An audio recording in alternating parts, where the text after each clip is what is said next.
gép kikapcsolásához szükséges tennivalók. Ha a szivattyú nincs bekapcsolva,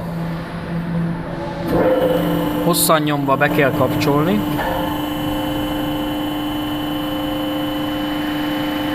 A termékszám adatai ablakra van szükségem.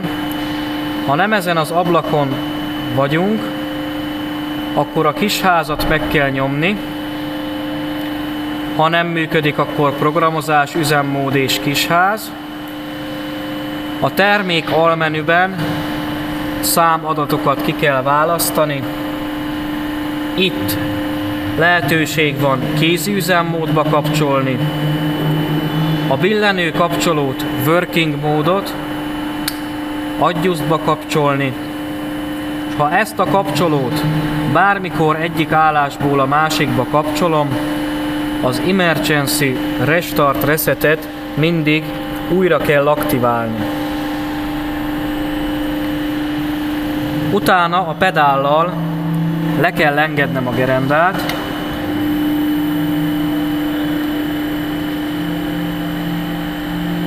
úgy, hogy a felső szerszámomnak a hegye az alsó szerszám vájatába belelógjon, de nem szabad, hogy az aljába beleüljön. Ez így megfelelő.